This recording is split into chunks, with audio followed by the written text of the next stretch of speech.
A partir de este instante, 2 horas y media de comunicación, de misterio, de aprendizaje, de asombro, todo lo que pasa en el mundo y que a veces no se cuenta, lo contamos nosotros. Javi Pérez Campos, compañero, buenas noches. Muy buenas noches, Iker. Hubo un gran efecto llamada con un gran montañero, Carlos Pauner, cuando vino Cuarto Milenio. Nos volvió a hablar de lo que pasa en la alta montaña, en un mundo prácticamente vetado para el común de los mortales, un mundo con sus mitos, sus leyendas, sus códigos, sus sanaciones y sus apariciones, y curiosamente, a raíz de esa presencia tan gráfica de un gran alpinista español, hemos ido recibiendo otras comunicaciones, hemos ido conociendo un poco algo más del gremio tan particular y por supuesto han surgido casos como el de esta noche. Sí, porque lo que nos contaba Carlos Pauner, al igual que otros alpinistas y gente que se dedica a aventuras y al riesgo, él nos hablaba de personajes que surgen en un momento determinado para ayudar y para transmitir paz. Pero ¿qué ocurre cuando esos personajes, cuando esas siniestras figuras que surgen en la densidad de la oscura nieve, lo que traen es un mensaje terrorífico para el testigo? Pues esta noche vamos a conocer uno de esos casos. Hay que alaridos más ancestrales, curiosos para, antes de meternos en la historia, dar precisamente las vías de contacto. Carmen. Vamos a abrir esas vías de contacto para que nos hagan llegar sus preguntas y también sus opiniones. A través del correo electrónico milenio3 con número @cadenaser.com y en las redes sociales, en Twitter, en Facebook y en Google+. Nos tienen que buscar en Nave del Misterio. Guillermo León, como siempre, y Diego Marañón, con todo dispuesto en ikerjimenez.com y en navedelmisterio.com, con toda la información, todos los contenidos. Están sacando unas maravillas de la fonoteca increíbles de Milenio 3, programas antiguos. Todo lo que queráis saber de nuestro universo está ahí, incluso toda la información para esa Expo 2015 que está ya a punto de llegar. Pero estos cánticos, ¿a dónde nos llevan? ¿A dónde nos llevan? Bueno, esta es una grabación muy breve realmente, de unos alaridos ancestrales conectando con la magia del monte, el alma del monte. Así lo decía el gran Iyarramendi, un gran compositor y seguidor de este programa. La visión simple de las montañas de Urbasa o otros lugares provoca casi un éxtasis místico.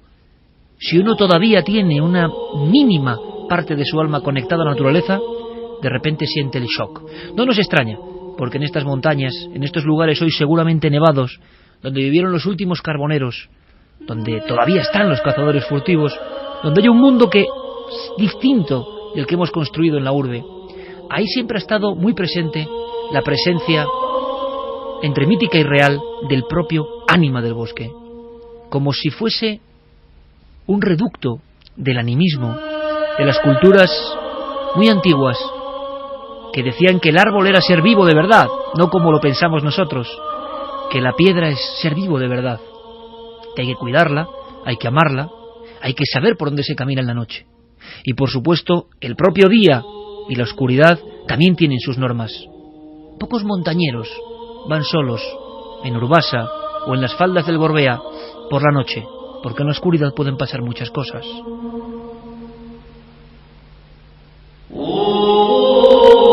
Y algunas noches, si doy fe, en estos lugares se puede casi sentir como si el viento utilizara sus resortes, los ramajes, los caminos, la soledad, como una canción, como una sinfonía. Iyarramendi quiso poner la voz de esa sierra de Urbasa, esa sierra donde se habla y en otros puntos de, por ejemplo, el mito de Mari o de algunas luces, como la dama de Amboto, que se aparecían a los caminantes, que comunicaban un conocimiento, que era una aparición que te podía aprovisionar de terrores o de elementos importantísimos. Las luces de la montaña, montañeros que en una expedición o buscándose la vida o buscándose el alimento, se encontraban con algo que les dejaba petrificados. Bueno, pues queremos, en estas noches de frío que estamos pasando, acudir a este lugar que estoy seguro está congelado ahora mismo. Un lugar salvaje, ancestral y mágico. Allí ocurrieron cosas, sobre todo en cierta época. Estamos a final de los 70, en este caso concreto que recorre Diego Marañón en su memoria, al principio de los 70, en 1973.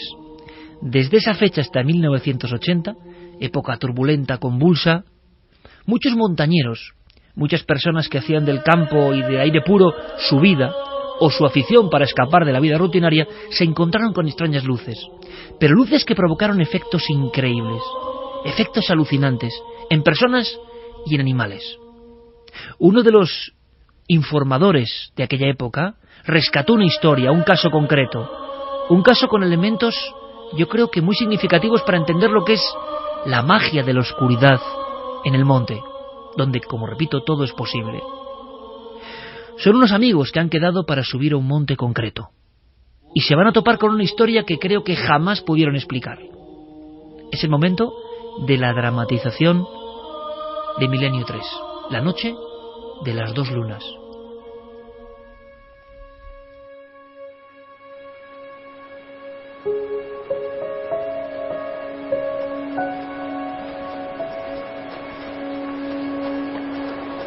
Otoño de 1973, en algún punto del monte Aizcorri.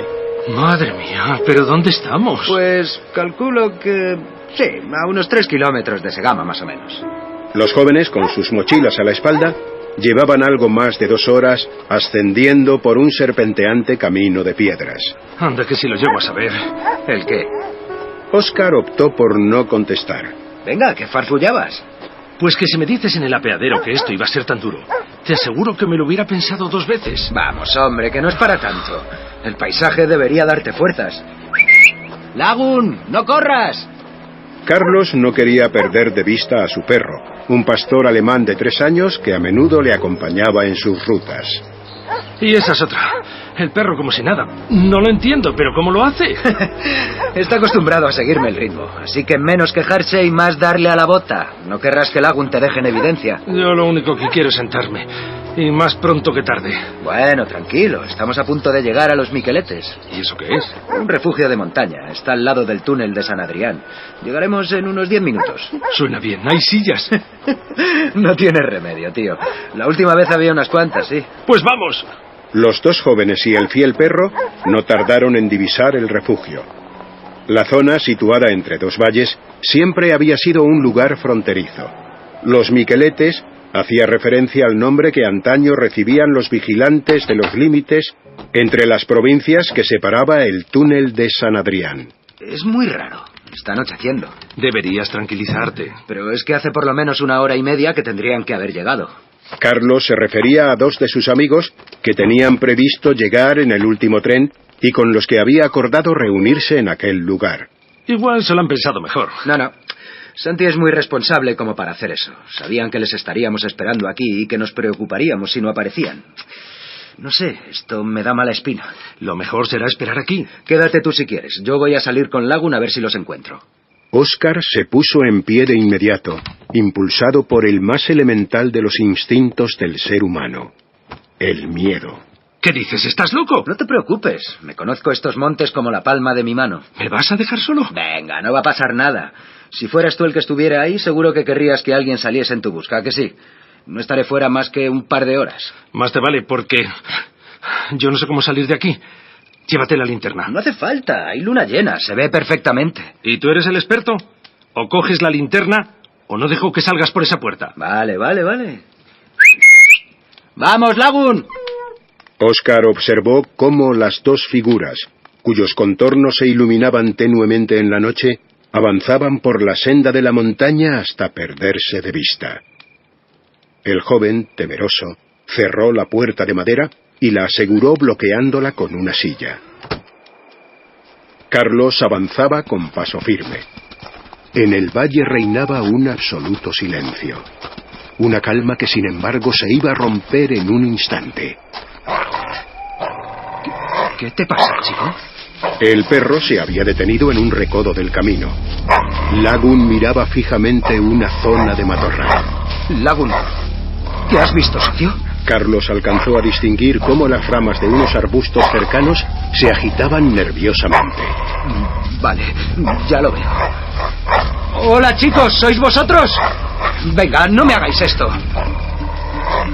El joven se agachó y tanteó el suelo en busca de una piedra. Con más temor que determinación, la lanzó con fuerza contra las ramas. ¡Oh, por Dios, qué susto! Te parecerá gracioso, ¿eh? Eres un alarmista. Ni que fuera la primera vez que ves un caballo. Anda, vamos. Bueno, ¿y ahora qué pasa? No recuerdo que haya ninguna torre de alta tensión por aquí cerca. Fue entonces cuando Carlos se dio cuenta de que hacía varios metros que estaba caminando solo. ¡Lagun! El perro se había quedado unos metros atrás. La tenue luz le permitió distinguirlo en un punto del camino. ¿Otra vez? ¿Qué estás viendo ahora? Vamos, chico. Lagun, no me hagas ir a por ti. El montañero volvió unos metros sobre sus pasos, hasta el lugar exacto donde Lagun permanecía inmóvil. Una sensación de pánico le atravesó el pecho al descubrir que los ojos de su perro, siempre expresivos y chispeantes, habían dejado de reflejar la luna. En ellos solo había oscuridad. ¿Pero qué? Lagun, ¿qué te pasa? ¡Muévete, socio! ¡Lagun! El desconcierto se apoderó de Carlos al comprobar que su leal amigo se había convertido en una especie de estatua. Su mueca era rígida y no había en ella el más mínimo rastro de vida. Estaba petrificado. Carlos, ¿eres tú? ¡Begoña! ¡Santi! ¡Carlos! ¡Nos hemos perdido! ¿Qué haces aquí? No lo sé. No sé qué le pasa a Lagun. No sé qué tiene. Habíamos salido a buscaros y de repente... La joven estudiante de veterinaria descolgó su mochila de inmediato. Carlos, pásame tu linterna. Espera, ni siquiera sé dónde la tengo. Con la luna llena se veía bastante bien. Espera, ¿qué luna llena? Ahora se ha cubierto, pero hasta hace 2 minutos el camino se veía perfectamente. Los jóvenes se miraron confundidos. ¿Qué os pasa? Carlos, no hay ninguna luna llena. Estamos en cuarto creciente. Nosotros hemos podido llegar hasta aquí alumbrándonos. ¿Pero qué dices? Te aseguro que... mira, ahí la tienes otra vez. Los montañeros alzaron su vista en la dirección donde Carlos apuntaba. Las nubes, moviéndose lentamente, dejaron a la vista una majestuosa esfera de luz, perfectamente redonda, que inundaba el monte con una suave luminosidad. Es imposible. De repente, la esfera comenzó a desplazarse hacia la izquierda de la bóveda celeste. Eso no es la luna. Un fogonazo de una luz intensa alcanzó de lleno a los 3 jóvenes, que quedaron momentáneamente cegados por el impacto. ¡Despertad! ¡Despertad! ¿Pero qué hacéis aquí, en mitad del camino? ¿Qué hora es? Las 7 y algo. Lagun apareció ladrando sobre las 5 en el refugio. Ha sido él el que me ha guiado hasta aquí. Pero, ¿dónde? Decidme que vosotros también la habéis visto. La luna. ¿Qué luna? ¿De qué habláis? Yo me refería al disco enorme. ¿Disco? Sí, era gigantesco, tío. Al principio creí que era un globo, pero giró 90 grados y salió disparado en aquella dirección. Era algo sólido, eso seguro. Empezó moviéndose muy despacio, pero al cabo de 1 minuto cogió velocidad.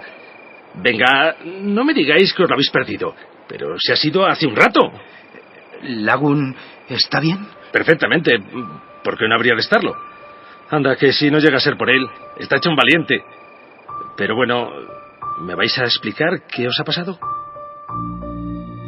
Ninguno de los 3 jóvenes quiso nunca volver a relatar lo que había sucedido aquella noche en el monte Aizcorri. Sabían que nadie creería un relato como el suyo. Carlos jamás regresó al lugar de su increíble encuentro con aquella extraña luminaria.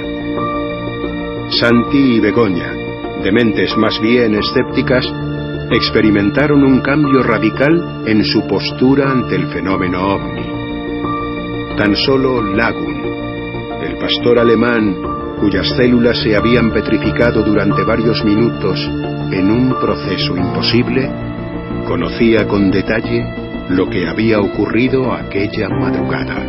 Siempre la idea de las dramatizaciones, aparte de que es algo sugerente, que no dé vueltas a la cabeza, ¿qué pasó en aquel tiempo perdido, entre comillas, con aquellos montañeros del monte Aizcorri? Es una parte que ha dramatizado, que ha recreado, que ha literalizado nuestro compañero Diego Marañón en su guión. Pero el caso original, el caso que da, digamos, idea matriz para luego poder expresar a nivel casi poético esta sensación del monte lo que pudo ocurrir, es gracias a José Luis Guillerna Grijalva, cuando lo conoció la comunidad ufológica. Hablamos de hace más de 40 años prácticamente el suceso, 42, y a final de los 70 esto aparece en la mítica revista Mundo Desconocido, principios de los 80. Andrés Faber-Case y Alejandro Beñati, que ponían unos titulares escandalosos y maravillosos, ponían bajo la sección el problema número 1 de la ciencia moderna. Era una especie de, digámoslo así, antitítulo que acompañaba a la información OVNI, que era la principal de aquella gran revista. Una revista que os aconsejo que si veis en algún lugar de viejo y amáis el misterio, os apoderéis de ella, cueste lo que cueste, porque aún hoy creo que lo hacemos todo lo que tenemos esa revista completa. Uno indaga en artículos y se sigue sorprendiendo. Es como si la mítica y mágica colección de Mundo Desconocido fuese hasta variando. Había cosas que uno pensaba que no interesaban tanto, las vuelve a releer. Es el trabajo de los pioneros, ¿no? Pues José Luis Guillerna Grijalva hacía un artículo sobre la primera parte de esta aparición, y el titular era el siguiente: el perro que se quedó de piedra. La historia de los ovnis, luces extrañas, lo que sea, nos habla muchas veces de efectos fisiológicos, y los perros han sido protagonistas muchas veces. Recuerdo ahora, no muy lejos de allí, en el año 81, en el mes de junio, un trabajador de la Caja de Ahorros de Vitoria, cerca del pueblo de Ajarte, llegando casi a Ochate, ve algo muy parecido a este caso, saca su cámara de fotos, pero justo antes se da cuenta de una señal, y es que su pequeña perrita se ha quedado como una estatua de piedra. En aquel reportaje, Guillerna, que tenemos en la mesa ahora mismo, decía textualmente lo siguiente, o más bien lo decía el testigo: cité al perro 2 o 3 veces más, con idéntico resultado. Entonces se me ocurrió agarrarle de la parte superior del cuello, donde la piel es más consistente, para tirar de él y que saliera de la posición de muestra. ¿Cuál no sería mi sorpresa al comprobar que aquello no era un perro? Era una estatua. No se notaba el tacto ni el pelo del animal. Todo era como una roca. Permanecía firme sobre sus 4 patas, con el hocico pegado a tierra. Intenté agarrarlo de nuevo, pero no podía. Normalmente, si me pellizco, por muy tenso que yo esté, siempre consigo agarrar mi piel, músculo, lo que sea. Pero al perro era imposible hacerle esto. Estaba totalmente duro. Entonces me asusté, pues vi que allí sucedía algo raro. Muchos casos donde los animales son los protagonistas de esta historia, pero pocos con esta historia tan gráfica, ¿no? El perro que se quedó de piedra. Yo decía, ¿qué ha pasado con este tipo de luminarias hoy? ¿Siguen apareciendo? ¿Siguen existiendo? Hay un mito muy extendido, que tenemos móviles, tenemos vídeos, tenemos capacidad de grabación, y como que ellos, sea lo que sean, ese fenómeno ha perdido importancia, ha perdido vigencia. Le he encargado a Carmen que haga una cosa que me puede parecer interesante, y quizá vosotros también. En un solo día, en las últimas horas, si uno vaga por el mundo, porque claro, la información es tan amplia que hemos perdido perspectiva. Vamos a los mismos sitios, buscamos las mismas noticias, somos presos de la misma cárcel virtual, creyéndonos libres, al final hacemos recorridos muy similares. Pero ¿qué está pasando en el mundo en un día en cuanto a los ovnis? Hoy, enero. Brasil y Argentina. En estos 2 lugares se ha filmado exactamente lo mismo. Parece que llevaba una trayectoria. Es una forma discoidal, pero esta vez con fuego.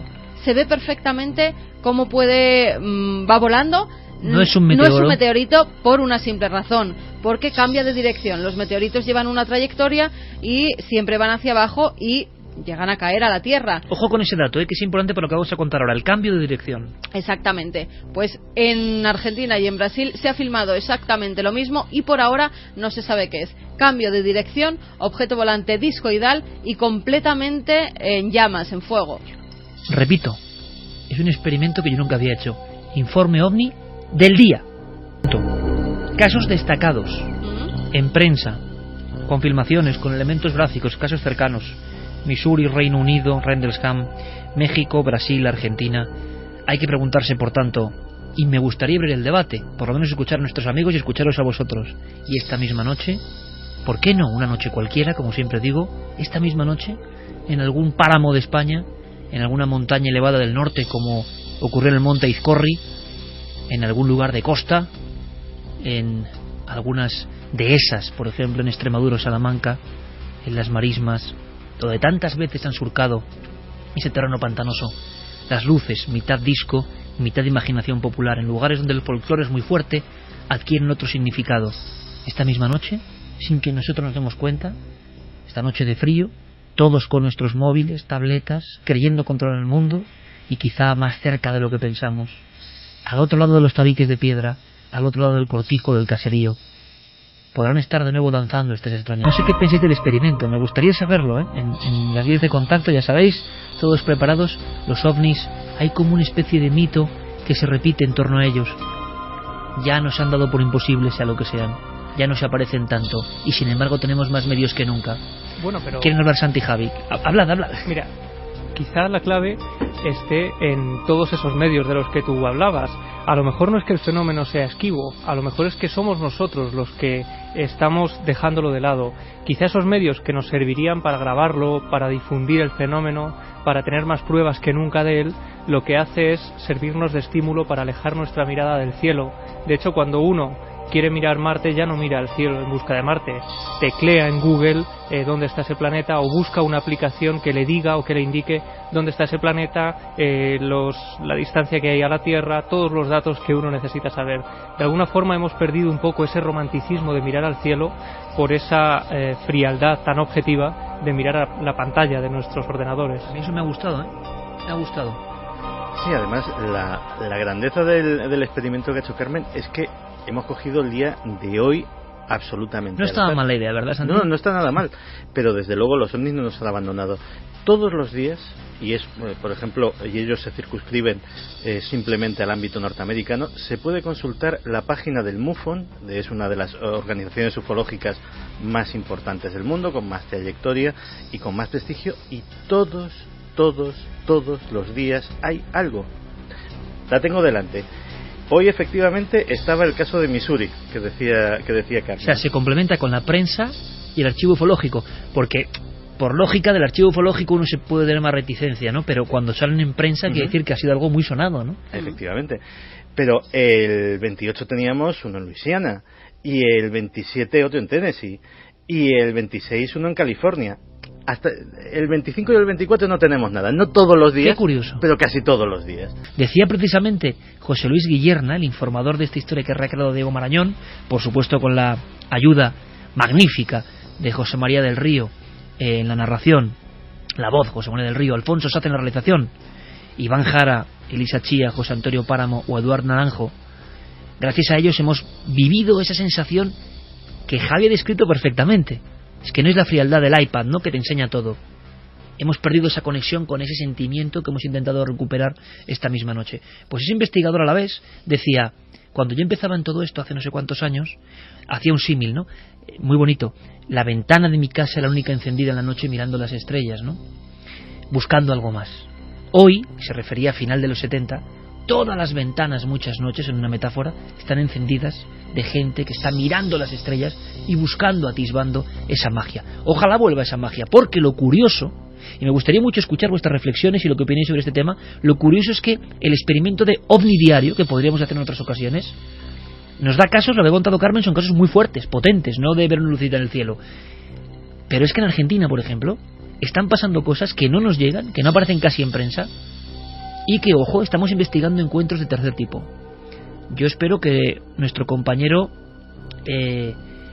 Hildebrand, nuestro buen amigo, esté atento y pueda proporcionarnos información sobre algunos casos, Fernando Silva Hildebrand, sobre algunos casos que se han producido, hablo de los últimos meses, semanas, pero ojo, con supuestos tripulantes, entidades, como esos casos que se vienen en el 70, que ya apenas hay, y que son sorprendentes. De momento nos habla de algo muy parecido. El perro casi petrificado, observando unas luces extrañas que se acercan a una hacienda, y un final terrible y curioso para lo que han llamado en Argentina Caso Pablo. Pero resulta que esto queda en los cenáculos de investigadores, que llevan toda la vida en esto. Fernando Silva nos lo cuenta. El caso Pablo, vamos a llamarlo así para reservar la identidad del testigo, sucede con 3 avistamientos. El principal ocurre el 16 de octubre, en el momento en que el testigo estaba preparándose para salir de su casa. Él vive en una zona rural en las afueras de La Plata, que es una de las grandes ciudades argentinas.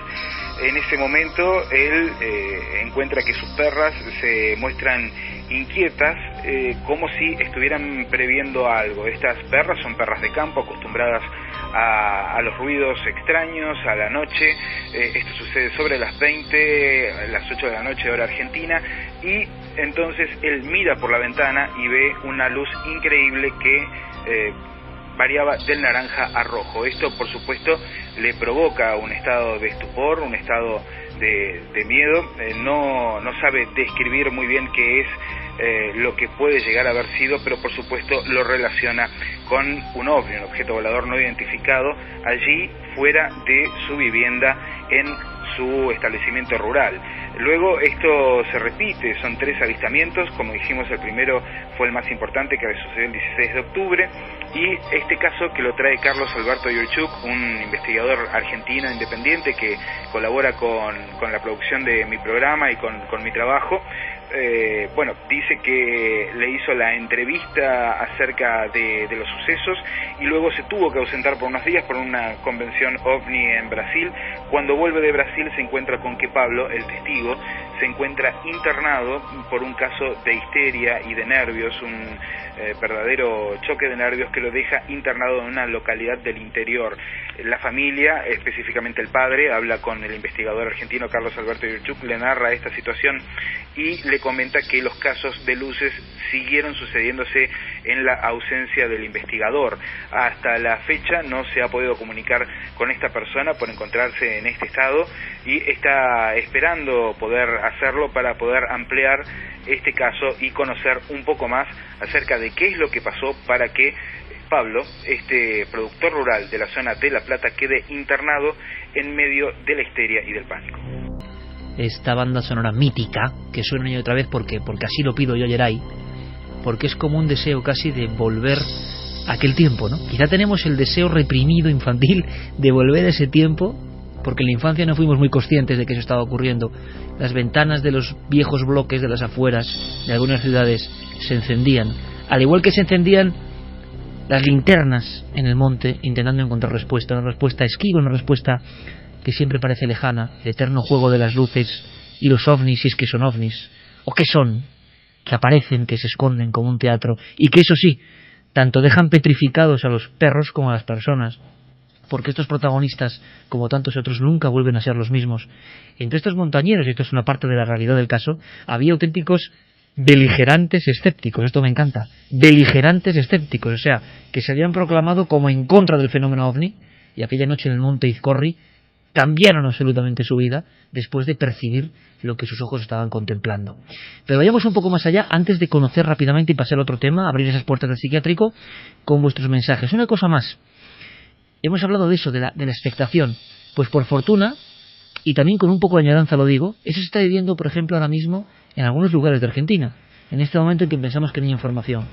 Las personas están viendo extrañas luminarias, pero hasta el punto de que una persona absolutamente eficaz y honesta como Fernando Silva Hildebrand, nuestro compañero, director del programa Ciencia y Misterios en Argentina, y que seguro nos va a dar muy buenas informaciones para Milenio 3, estamos en pleno proceso de colaboración, él mismo una de estas noches, como buen investigador, ha visto una de esas luces que están llamando la atención en la zona del corazón de Argentina.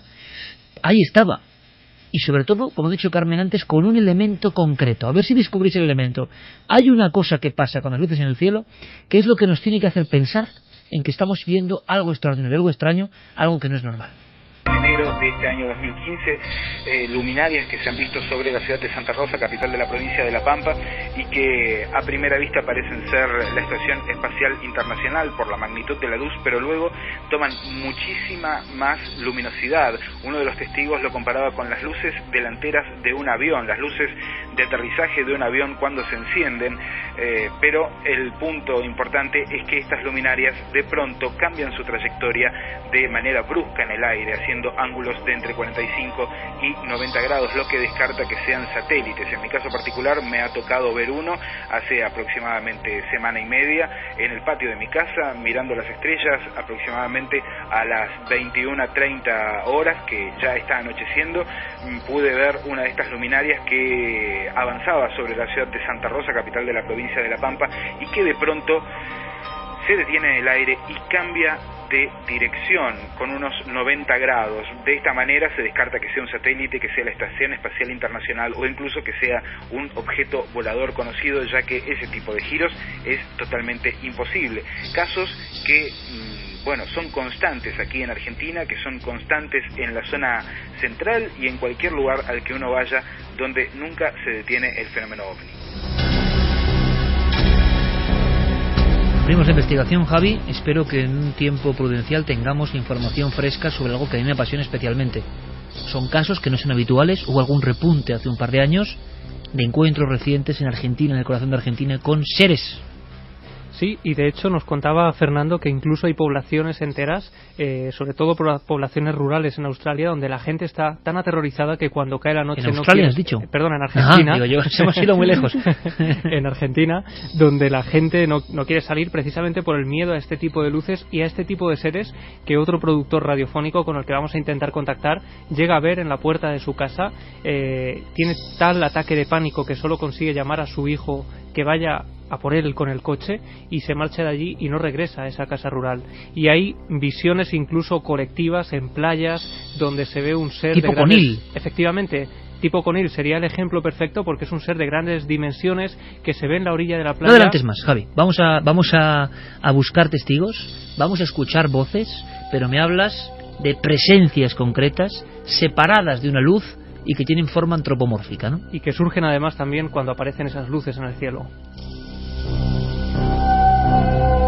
No queremos levantar mucha expectativa porque quizá luego estos casos en una investigación profunda queden en menos y queremos tener toda la investigación sobre el terreno. Nuestro compañero Fernando Silva y Javier Pérez Campos desde luego nos darán buenísima información. ¿Y qué información nos dais vosotros? ¿Creéis que en las noches de España siguen ocurriendo estos casos? ¿O en los países donde estáis escuchando Milenio 3? Yo siempre hablo de España, pero hay que empezar a hablar en global, ¿no? Evidentemente. ¿Y existe la presencia ovni pero no interesa contarlo?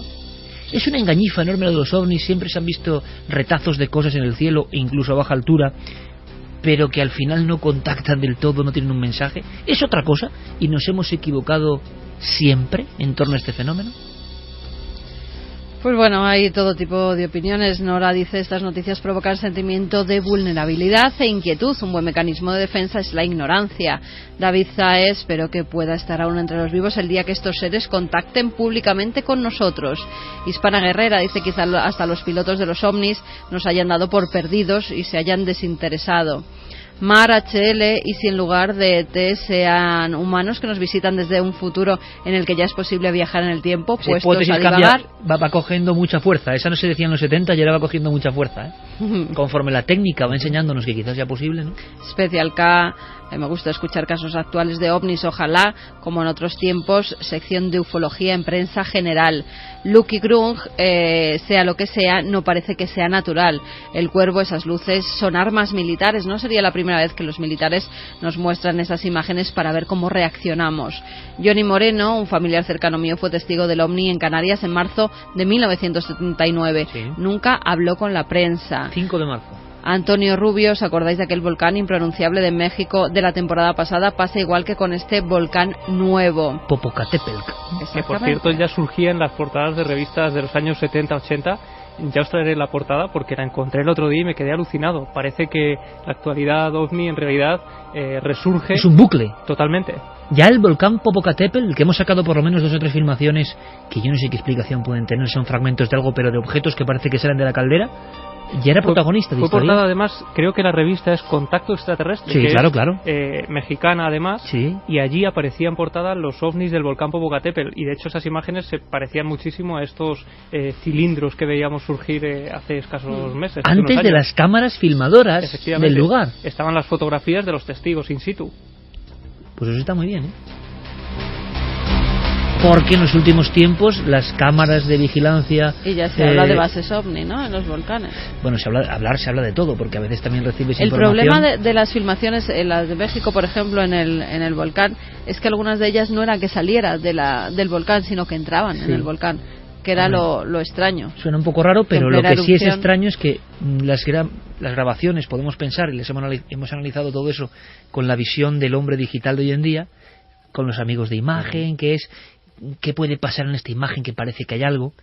Y Javi acaba de dar una cuestión muy interesante, que es que mucho antes de esas cámaras digitales enfocando al volcán, resulta que lo que se veía era lo mismo, porque era un problema enorme que hay, Carmen lo sabe bien con las fotos, es que mucha gente manda fotos de ovnis, pero que no están viendo el ovni. Eso es muy importante. Fotografía algo y sale un ovni, entonces ya se rebaja el nivel de interés enormemente, porque no es lo mismo estar viendo el ovni y fotografiarlo. Os prometemos no abandonar el tema. No te creas que se rebaja, porque algunos ovnis que Guillermo León fotográficamente no ha sabido explicar era porque estaban haciendo una fotografía en un paisaje cualquiera y justo detrás, no se sabe por qué, volando aparece eternos ovnis invisibles, pero que hay pocas historias. No, invisibles no, que no te estás fijando en ese momento, no que estás estaban mirando físicamente en el exactamente. Bueno, eso también, pero que muchas veces es un efecto que parece de la propia tecnología, ¿no? Y ahora nos desnudamos de tecnología y vemos que en los años 70 en ese mismo volcán pasaban cosas. Os ofreceremos toda la información de lo que está ocurriendo y por supuesto esta misma noche, si alguien ve algo, estamos dispuestos a dar todos los datos. Vamos a marcharnos rápidamente, si os parece, a otro lugar. Un lugar que no es agradable, un lugar que no es nada agradable, desde luego. La pesadilla eterna es que tú estés perfectamente sano y que por algún motivo te metan, esto ha ocurrido muchas veces, en un psiquiátrico de los de antes, en un manicomio. Bueno, y en los de ahora. Bueno, han cambiado mucho las cosas. Pero si tú no estás enfermo y oyes a las personas que verdaderamente están enfermas, pues te puede provocar un sentido de nerviosismo a ti. Pero imagínate antiguamente, cuando los métodos, lo cuenta muchas veces el doctor Cabrera, eran como eran. Dice el doctor Cabrera, hijo de psiquiatra, claro, que era la única forma, que era lo más humanitario, aunque hay toda una corriente, y tú, Santi, lo sabes bien, en la conspiración, ¿verdad?, en contra de la psiquiatría, es decir, como una gran amenaza para la humanidad, ¿verdad? Sí. Hay mucha gente que hace campaña, como el que hace contra los chemtrails, contra la manipulación en los alimentos. Esto es curioso porque no lo hemos hablado y da para un tema, la conspiración de la psiquiatría. Yo no lo digo, lo dicen los conspiranoicos. Deberíamos hablar incluso de dónde viene el origen de esa campaña, porque curiosamente esa campaña, y se han gastado muchísimo dinero, viene sobre todo de la Iglesia de la Cienciología. La Iglesia de la Cienciología lleva décadas haciendo campaña de la psiquiatría como tortura mental. Y de ahí surgen tantos miles de vídeos virales sobre... Y de exposiciones físicas. Yo he acudido a una. En contra de la psiquiatría como gran amenaza para la humanidad. Sí, además una exposición que se hizo en pleno barrio de Salamanca, en un edificio bastante caro de alquilar. Qué curioso, porque me ha llamado mucho la atención, ¿no? Hay conspiraciones como de vanguardia, que siempre están ahí, pero hay una, y si uno indaga ve enseguida los vídeos, y la conspiración del dominio mental prácticamente, ¿no? Con una serie de pautas. Bien, el eterno terror, claro, yo me refería, pues imagínate a los psiquiátricos o manicomios de principios de siglo, o a los que ya retrató Goya, pero lo contaba muy bien la película El intercambio, ¿os acordáis? Qué terrible era aquella mujer, caso real, que le devolvieron un hijo desaparecido que no era su hijo y le hacían creer que era su hijo. Angelina Jolie entrando dentro del psiquiátrico. Es que ahora nosotros, y si nos acompañáis, aunque sea de visita, entramos en un viejo psiquiátrico.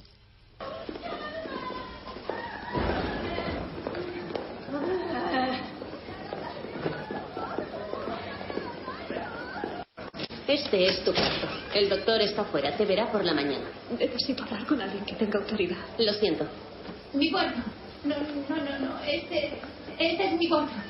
¿Puedo hacer una llamada? El derecho al teléfono se gana por buen comportamiento. No se te permiten periódicos, revistas, libros, radio y objetos afilados. Es por tu propio bien.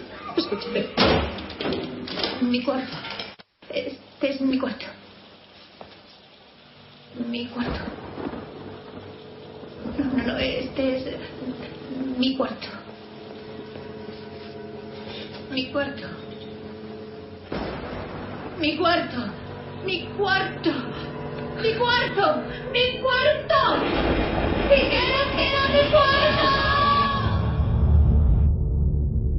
La compañera de celda, las toallas mojadas, los electroshocks. Eso era una inocente, alguien que estaba perfectamente sana. Le había engañado la autoridad. Por eso los psiquiátricos, y evidentemente los manicomios antiguamente, como se decía, pues han sido lugares propensos para las historias de terror. En este caso la revolución viene desde México, pero con una historia basada en hechos reales, en un lugar donde pasaron muchas cosas, claro.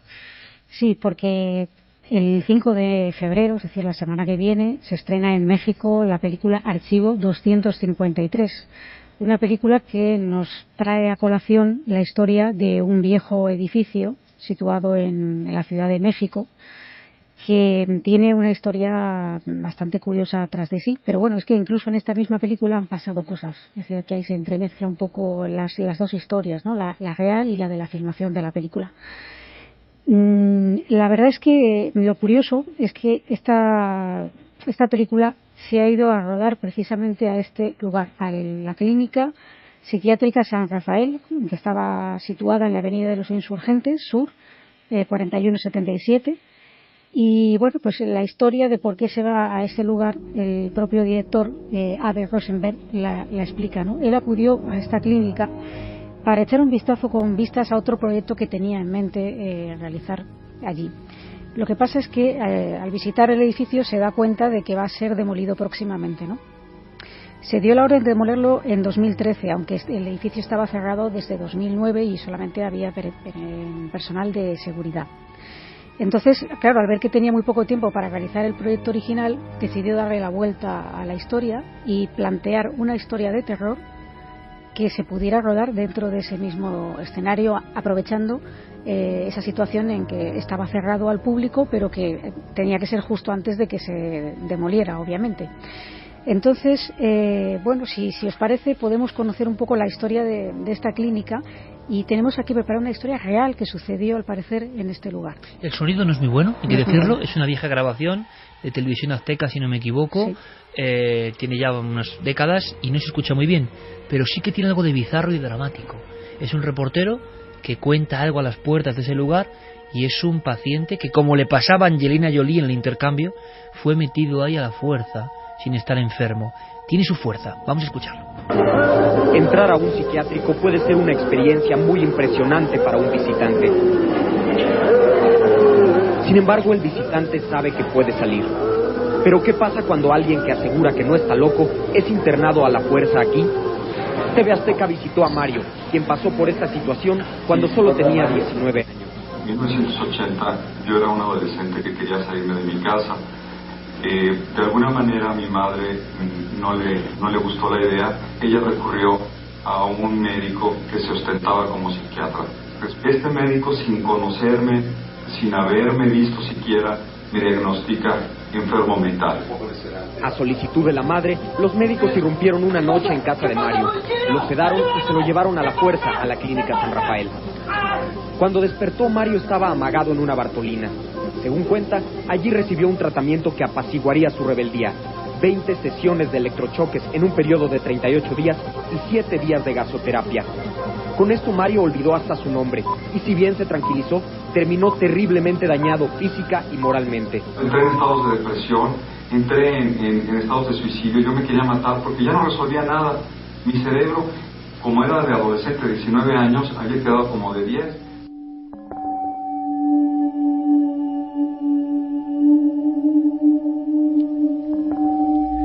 Pues bien, esta clínica fue construida entre 1945 y 1949 y el objetivo principalmente era dar atención a pacientes con enfermedades mentales. En 1969 se amplió la clínica para poder albergar hasta 200 enfermos. Y en 1998 se decidió dar cobertura a pacientes con esquizofrenia y psicosis con bajos recursos económicos. Sin embargo, parece ser que las prácticas que se realizaban en el interior de esta clínica no eran ortodoxas, ni tampoco la praxis se distinguía por una buena praxis, ¿no? De hecho, según hemos podido tener acceso a alguna información relativa, aunque se supone que era un proyecto para gente con bajos recursos, hay muchos testimonios en la red de gente que si se pagaba dinero introducían o ingresaban a un paciente que a lo mejor no estaba tan mal como se decía.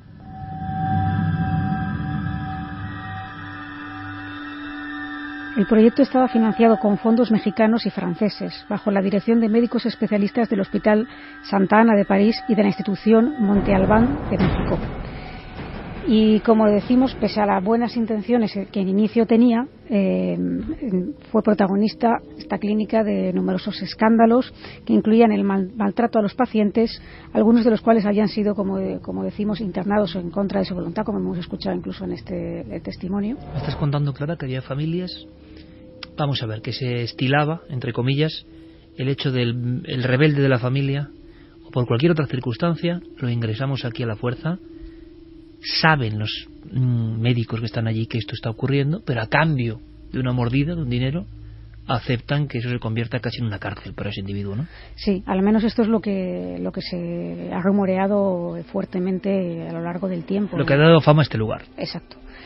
Y bueno, pues aparte de esto también se comenta que se realizaba excesivos electroshocks, es decir, se habla incluso de que del 10% de los electroshocks realizados en México se realizaban en esta clínica, que además era una clínica gestionada por la Orden Hospitalaria de San Juan de Dios.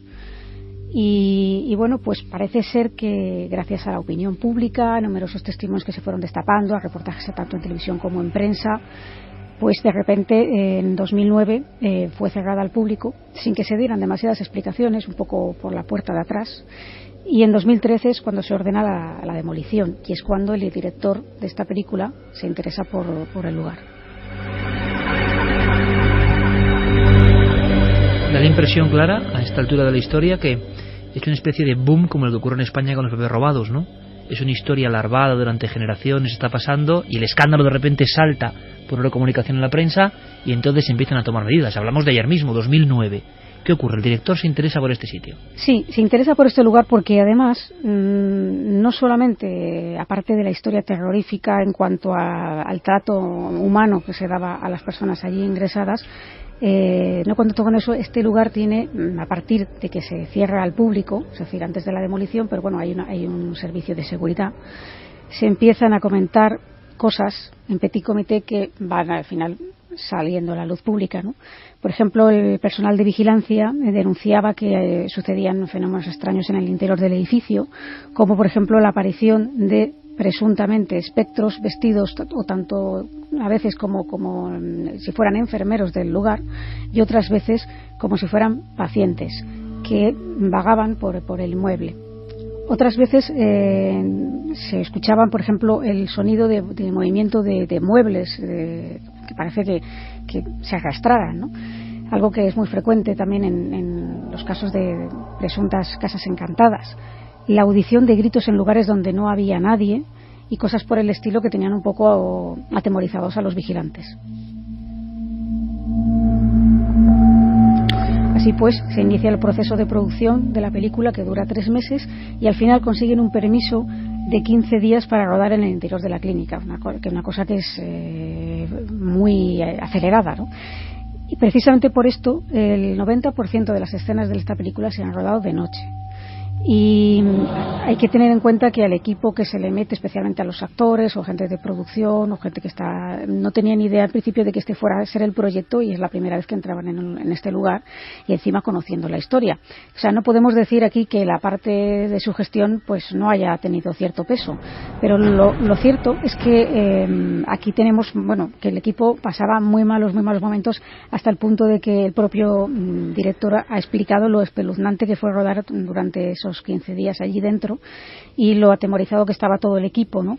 Por ejemplo, a veces se les olvidaba alguna parte del equipo, un componente que no era excesivamente valioso, y había alguien que siempre se ofrecía a pagarlo con tal de no ir a buscarlo a ese lugar en concreto, que se había quedado perdido en un pasillo o lo que fuera, ¿no? También hay zonas de la clínica que bueno, pues notaban, se les ponían los pelos de punta solamente por transitar por algunos de esos pasillos, y que el equipo de rodaje era de los más unidos que se conocen, ya que ninguno quería trabajar solo, ¿no? Allí. Durante un recorrido nocturno por el viejo hospital, algunos de los miembros dijeron que no querían volver a trabajar de noche, que lo pasaban muy mal, porque habían escuchado, por ejemplo, el ruido de un mueble como caía y después de caer se arrastraba varios metros. Como os pasó a vosotros en Navalmoral, por ejemplo, en la comisaría de policía. Pues me has quitado el pensamiento de la mente, porque estaba yo precisamente acordándome de esto, ¿no? Que fue un poco... Gran estruendo, grabado incluso, un mueble pesado que se arrastra donde no hay nadie y ¡pum! Como una señal, que hizo una advertencia que no sabemos interpretar bien, ¿no? Escuchamos un sonido, pero igual es una advertencia de algo, ¿no? Pues no lo sabemos, pero lo cierto es que estos sonidos se van a poder escuchar muy pronto en Cuarto Milenio, porque precisamente hemos estado haciendo nuestra criba de grabaciones y esos estruendos que nosotros no oímos sí quedaron grabados.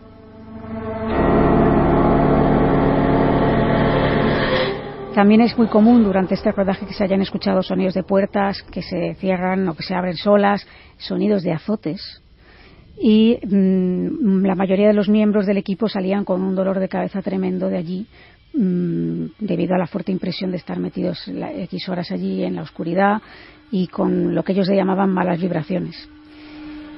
El propio director opina que en un lugar que ha habido tanto sufrimiento y tanto dolor, algo residual puede haber quedado en el inmueble. Y una de las actrices, concretamente Ana Ceti, por ejemplo, sufrió un bajón emocional en un momento determinado del rodaje porque encontraron unos expedientes y entre ellos pues había un expediente con unos dibujos y unas pruebas médicas que correspondían a una persona que había asesinado a sus padres, y esto pues le produjo tan malestar que dijo que ya no quería seguir filmando.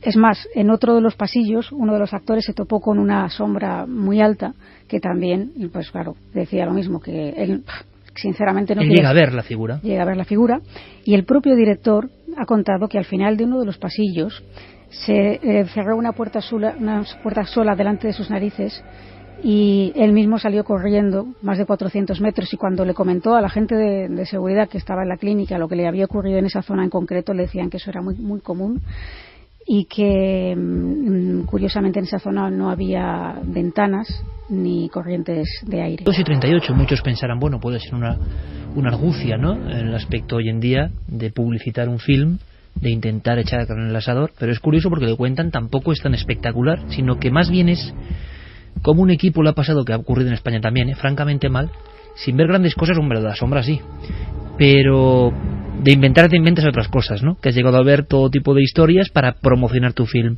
Sin embargo, aquí el testimonio es bonito. ¿En qué sentido? Un grupo, y sabemos lo que es la producción cinematográfica o televisiva, han estado con ese perpetuo dolor y mala vibración por estar en uno de estos sitios. Yo estoy recordando ahora la sensación que estabas contando, seguro que lo he contado más de una vez, cuando estuvimos en los sótanos de Carabanchel, donde estuvo el Garrote Vil, y donde estaban las celdas, donde ha habido más de un ajusticiado. Yo nunca he tenido esa sensación de pesadumbre, de desconexión absoluta y de mala vibración. Pocas veces. No era una cuestión fantasmagórica, era una cuestión que parece que hay lugares que de verdad han dejado como si fuera gelatina, ¿no?, la densidad del tiempo. Puede ser algo parecido. La película se llama Archivo. Archivo 253. Santi, tienes que hacer ese viaje, ¿eh? por la historia esta de la campaña, no sé si es real o no, ahí ya lo dejo en tu mano, de convertir la psiquiatría y la experimentación psiquiátrica en una especie de amenaza al nivel de las grandes conspiraciones. Pues lo haremos, y déjame que te cuente una cosa que me ha venido a la mente después de lo que ha contado Clara. Hace un par de años tuve ocasión de conocer a Jon Ronson, uno de los grandes del periodismo de investigación actual, de The Guardian, y me contó una historia. ¿Tú crees que a día de hoy puede pasar eso de que un inocente quede en un hospital penitenciario? En un hospital psiquiátrico penitenciario. Si un hospital normal ya de por sí es chungo, hablando mal y pronto, imagínate lo que tiene que ser un psiquiátrico penitenciario como el de Broadmoor. Tú me preguntas a mí si creo que es posible. ¿Tú crees que es posible? Perfectamente. Pues él conoció a Tony. Tony es un ciudadano británico que estaba ante los tribunales acusado de agresión. Se enfrentaba a una condena de a lo sumo 1 año. A lo sumo. Y no tuvo otra feliz ocurrencia que fingirse loco para eludir esa condena. Acabó en Broadmoor. Sigue en Broadmoor. Lleva muchos años en Broadmoor y no consigue convencer a los médicos de que todo fue una invención. Dicen que es un psicópata y que como tal psicópata tiene una capacidad de engañar y de fingir y de hacerse pasar por sano que no es normal, con lo cual cada petición de excarcelación año tras año está siendo denegada. Vaya pesadilla, ¿eh? Eso sí que es una pesadilla. Sí, ahora todos hemos conectado con esa historia y seguro la audiencia también, ¿verdad? Vaya pesadilla. Pero por cierto, Clara, uno de los miembros de ese equipo, de esa película mexicana, de este lugar que hemos conocido ahora gracias al breve viaje, ahora iniciamos otro pero hacia las alturas, hablaba de una sombra gigantesca, una sombra que le causaba espanto. Vámonos a la montaña. Hemos hablado antes del efecto llamada, nos gusta mucho cuando ocurre esto y nos ocurre habitualmente, sinceramente. Cuando uno de vosotros, valientes de cualquier gremio, de cualquier ámbito, viene al Cuarto Milenio y cuenta una historia, no es en sí por esa historia, sino por el bien que está haciendo para que otros vean que se toma con total naturalidad, con honestidad, y que muchos más han compartido la vivencia. Uno de los alpinistas más importantes del mundo, Carlos Pauner, una gloria aragonesa, vino a contarnos algo Cuarto Milenio, y a partir de ahí hemos ido indagando un poco más.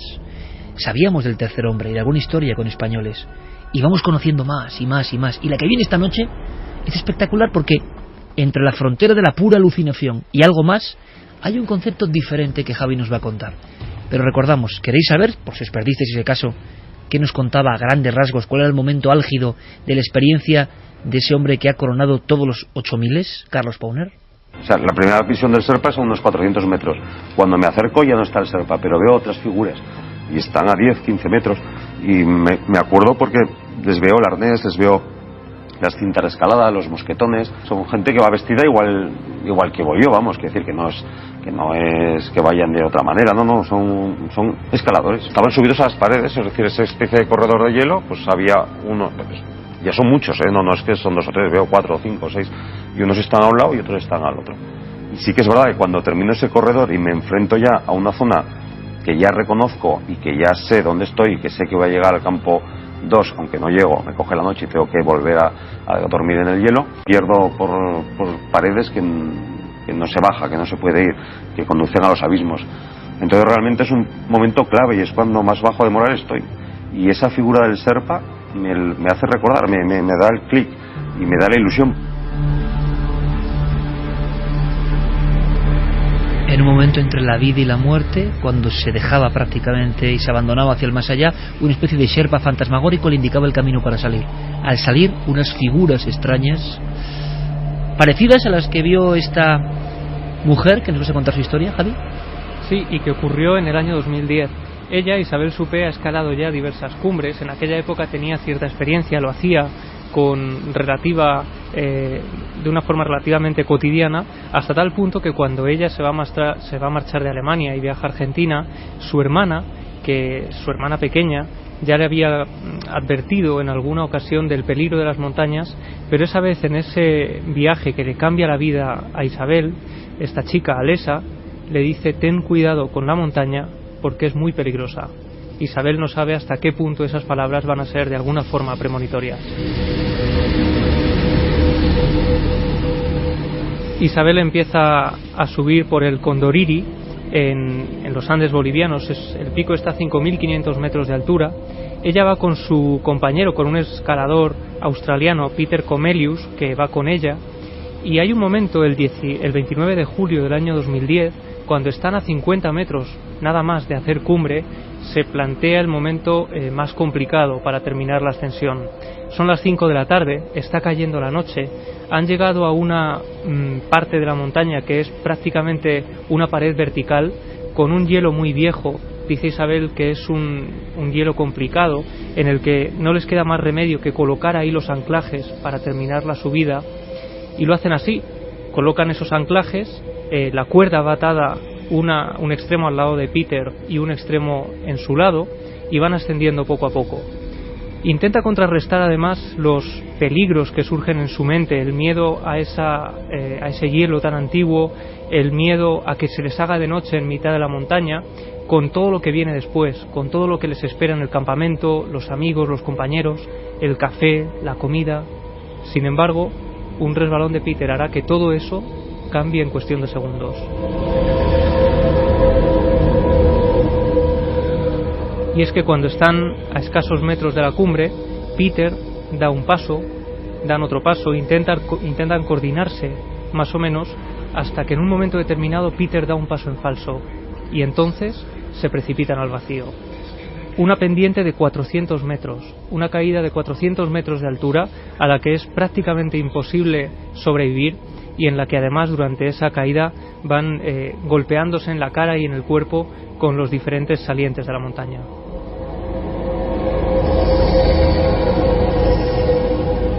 Y en cuestión de segundos el cuerpo de Isabel y el cuerpo de su compañero Peter impacta contra el suelo, es un choque brutal y Isabel nos recuerda perfectamente cómo esa caída de 400 metros fue como un tiempo que no terminaba nunca.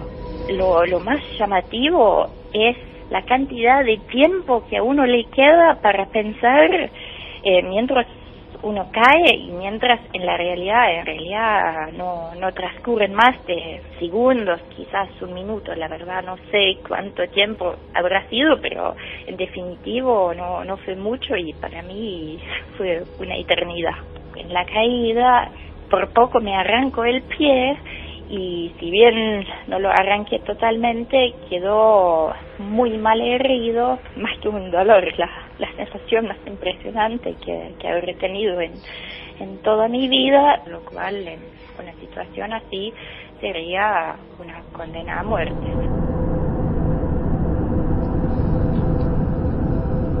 Cuando vuelve en sí, Isabel piensa que ha muerto, que ha despertado en el reino de los muertos, que es imposible haber sobrevivido a una caída así. Sin embargo, cuando empieza a incorporarse y tiende gran parte de su peso sobre sus pies, nota que uno de ellos no le responde. Ella dice que es como una especie de masa escurridiza que no le obedece. Lo que Isabel no sabe, y sabrá días después, es que en el interior de la bota los huesos se han salido del pie, el pie se ha convertido en una masa, solo pende el talón de esa pierna y de alguna forma la vida se le va escapando por la sangre que está perdiendo.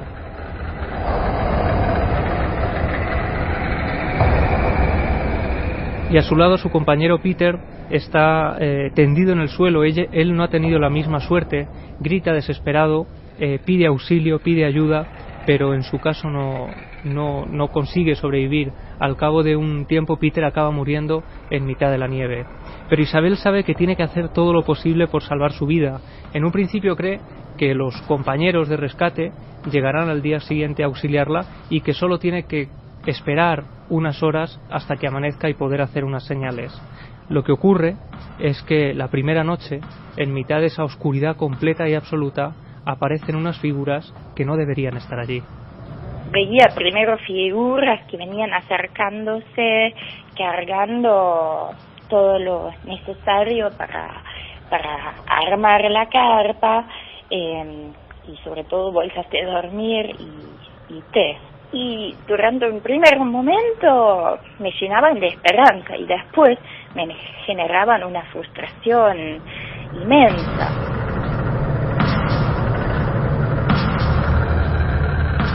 Y no solo eso, sino que Isabel Suppé, como cuenta en su libro Noche Estrellada, donde relata toda esta experiencia con gran detalle, cuenta que esas figuras oscuras la invitan en un momento determinado a meterse dentro del saco de dormir, donde ella estará más caliente, donde podrá descansar, y sabe, inconscientemente, que si hace eso, que si entra en uno de esos sacos, que si se decide a dormir, lo hará para siempre y no despertará.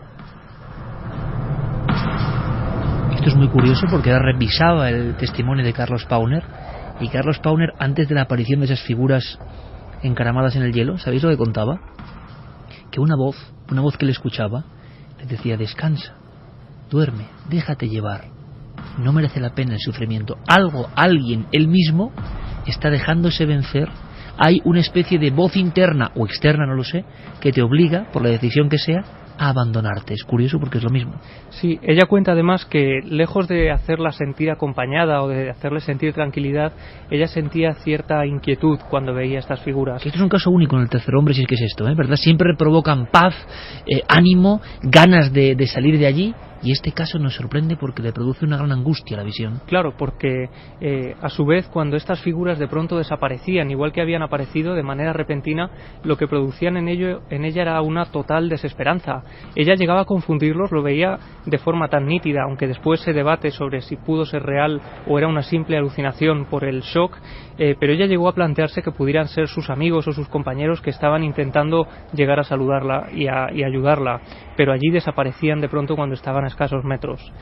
El segundo día, cuando Isabel se da cuenta de que los compañeros no llegan, decide seguir adelante e intentar acercarse a la cima de la montaña para poder hacer señas a sus compañeros, y lo hace intentando saltar todavía más barreras que hay por el camino, sobrevivir con el pie destrozado. Con el pie destrozado, y de hecho ya cuenta cómo en un momento determinado, cuando tiene que saltar una especie de barrera natural, al levantar el pie, de dentro de la bota surge borbotones de sangre muy roja que a ella le hacen ver que es algo muy grave, algo tan grave como para que la muda y todo lo que lleva dentro no haya absorbido esa cantidad de sangre. Hasta tal punto incluso ella dice que es sangre arterial y que su vida pende de un hilo por completo en ese momento. Así que consigue arrastrarse cada vez más asustada por todo lo que está viendo. Además, no puede hacerse un torniquete, necesita su pie para continuar en esa aventura por vivir. Y entonces idea un sistema para no quedarse dormida, porque ella cree que en cualquier momento puede ocurrir y eso la llevaría irremediablemente a la muerte. Coloca un bastón, uno de sus bastones, en la nieve y coloca en él su cabeza. Y es entonces cuando empieza a dar cabezadas y a luchar por seguir despierta. Hay un momento determinado, ya en la segunda noche, los compañeros no llegan, y entonces ella, una vez más, empieza a ver una pequeña luz a lo lejos que va acercándose lentamente. Y cuando me despertaba y volvía a ver el filo, veía unas figuras que caminaban por el filo, y eran figuras así como uno vería en circunstancias normales a una figura humana lejana que se viene acercando por un filo de montaña con la única iluminación de las estrellas, solo que después se iban deformando porque les crecían las piernas y los brazos. Ella desangrándose, sea shock o no, o el shock le provoca una visión de algo real, yo no lo sé. Ve unas figuras por el filo de la montaña, mira que he escuchado cosas, por el filo de la montaña, esta pobre mujer que está desangrándose, van unas figuras que va viendo cómo se deforman los brazos y los pies, las piernas y los brazos. Y en ocasiones van incluso en comitiva. Ella los ve en principio uno a uno, solitarios, caminando por el filo de la montaña, pero después llega a ver a varios de ellos juntos y acercándose a ella, deformándose poco a poco. Pero los ve estando despierta.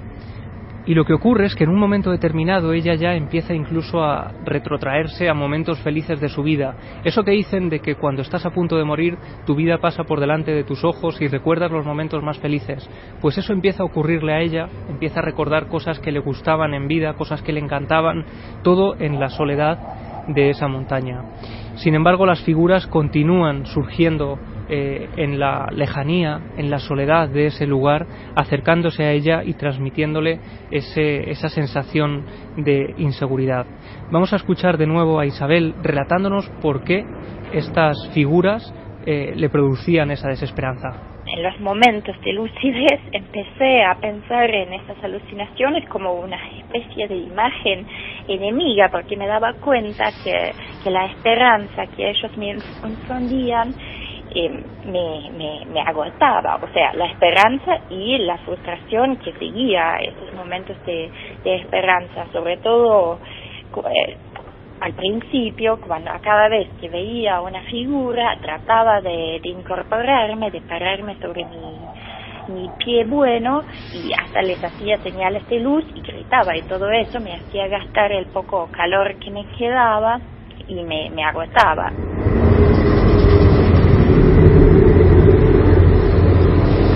Y ese tercer día, cuando ya está amaneciendo... 3 días con la sangre arterial. Efectivamente, 2 noches, y es al tercer día... Preguntaba Clara que precisamente en las noches son las apariciones de las sombras, es curioso, sí, no por el siempre, día, sino por la noche.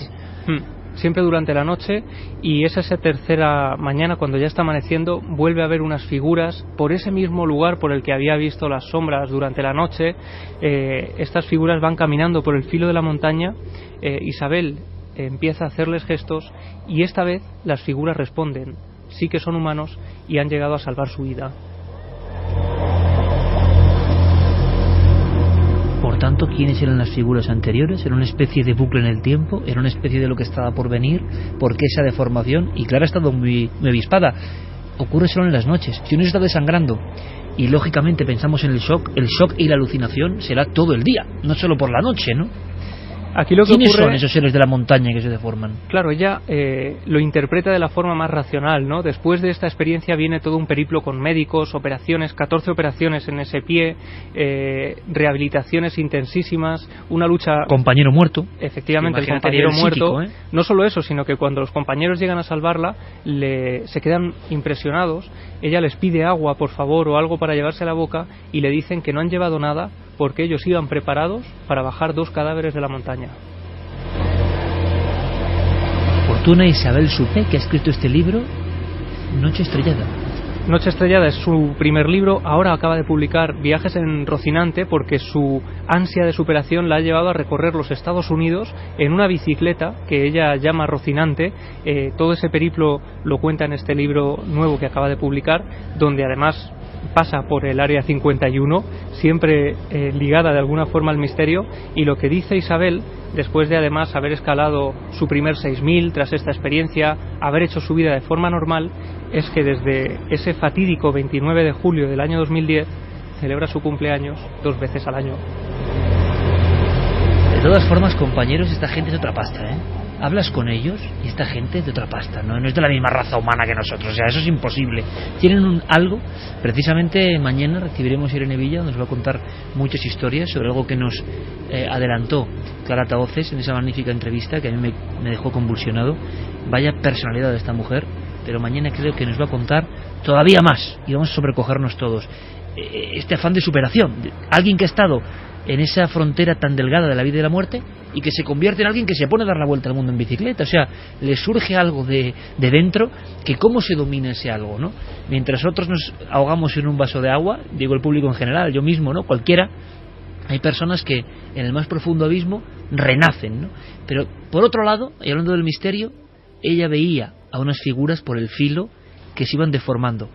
Hablamos de Bolivia, la cordillera boliviana. No olvidemos nunca que en Bolivia, y yo conozco en parte ese país, el Apu, el guardián de la montaña, puede cobrar forma. Una de las formas que tenía era una especie de Caronte de las montañas, y era una sombra, la sombra, como le conocen en Perú y en Bolivia, que bajaba de la montaña como una especie de ser serpenteante, forma un tanto extendida, y recogía a los muertos para llevárselos. Hay todo tipo de... Hay hasta algún tratado antropológico increíble de encuentros con la sombra a este nivel en Perú y en Bolivia. Las montañas no son solo piedras, sino que están sus guardianes, ¿no? Quizás hasta las mentes más escépticas, en un momento de corte o de shock, ¿no? Hipovolémico en este caso, son capaces de ver esa dimensión. Decir que son alucinaciones, pues es dejarlo todo a un lado y no preocuparse. Gracias, Javi, por la investigación. Sorprendente el caso, estremecedor. Como siempre digo, ahora llega la hora del estremecimiento más real y más auténtico, con las noticias, la información que trae nuestro compañero Carlos Cala. Todos atentos en la cadena SER y enseguida vamos con muchas más historias. Carlos, todo tuyo.